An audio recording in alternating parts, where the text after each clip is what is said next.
अजमेर का किला गूंज उठा था। जयकारा गूंज रहे थे। पृथ्वीराज चौहान युवा और तेजस्वी दिल्ली के सिंहासन पर आरूढ़ हुए थे। यह दिन था उनके शौर्य और पराक्रम का प्रमाण। जनता का प्यार उन्हें अपने राजा के रूप में देखकर फूट पड़ा था। हर आंख में आशा थी, हर चेहरे पर उत्साह था। पृथ्वीराज अपने पिता के सपनों को पूरा करने के लिए तैयार थे। वे एक योद्धा थे, धनुर्धर थे और सबसे बढ़कर एक न्यायप्रिय राजा थे। उनके शासनकाल का आरंभ ही स्वर्णिम अक्षरों में लिखा गया था, लेकिन नियति को कुछ और ही मंजूर था। उनके जीवन में प्रेम और युद्ध की आंधियां आने वाली थीं।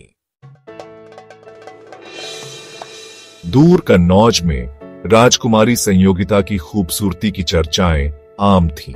उनके रूप की प्रशंसा सुनकर पृथ्वीराज भी मुग्ध हो गए। उनके मन में प्रेम की ज्वाला भड़क उठी, लेकिन यह प्रेम आसान न था। संयोगिता के पिता राजा जयचंद पृथ्वीराज के कट्टर दुश्मन थे।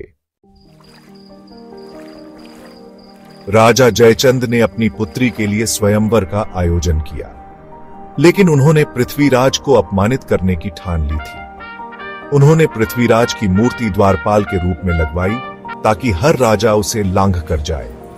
यह खबर सुनकर पृथ्वीराज का खून खौल उठा।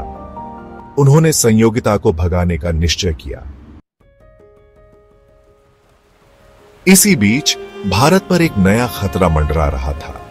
मोहम्मद गौरी, एक क्रूर आक्रमणकारी, भारत पर आक्रमण कर चुका था। पृथ्वीराज ने गौरी को तराइन के मैदान में ललकारा। पृथ्वीराज और उनकी सेना ने अदम्य साहस का परिचय दिया। उनकी वीरता के आगे गौरी की सेना नाकाम रही। पृथ्वीराज ने गौरी को हराया और उसे जीवन दान दे दिया। यह उनकी उदारता थी, लेकिन यही उदारता आगे चलकर भारी पड़ी। गौरी हार का बदला लेने के लिए वापस लौटा। इस बार उसने छल और कपट का सहारा लिया। तराइन के दूसरे युद्ध में गौरी ने पृथ्वीराज की सेना पर धोखे से हमला किया। पृथ्वीराज और उनकी सेना वीरता से लड़े, लेकिन गौरी की चालबाजी के आगे वे हार गए। पृथ्वीराज को बंदी बना लिया गया। गौरी ने पृथ्वीराज को अपमानित करने का कोई मौका नहीं छोड़ा। उन्हें कैद में डाल दिया गया, अत्याचार किए गए, लेकिन पृथ्वीराज का हौसला नहीं टूटा।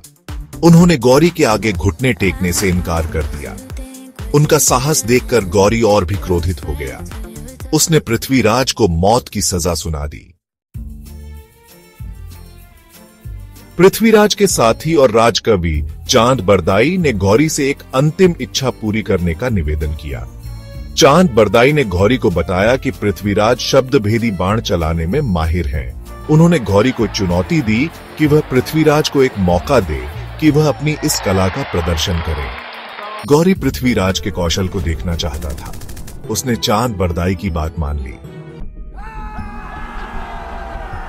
एक विशाल सभा का आयोजन किया गया। पृथ्वीराज को बंदी बनाकर लाया गया। चांद बरदाई ने पृथ्वीराज को संकेतों में गौरी की स्थिति बताई। पृथ्वीराज ने अपने शब्द भेदी बाण से गौरी का वध कर दिया। सभा में हाहाकार मच गया। पृथ्वीराज और चांद बरदाई जानते थे कि गौरी के सैनिक उन्हें जिंदा नहीं छोड़ेंगे, इसलिए दोनों ने एक दूसरे को गले लगाया और अपनी तलवारों से आत्म बलिदान दे दिया। पृथ्वीराज और चांद बरदाई की यह गाथा वीरता, प्रेम और बलिदान का अमर प्रतीक बन गई। उनकी कहानी आज भी हमें प्रेरित करती है। उनका बलिदान हमें याद दिलाता है कि मातृभूमि के लिए जान देना सबसे बड़ा सम्मान है।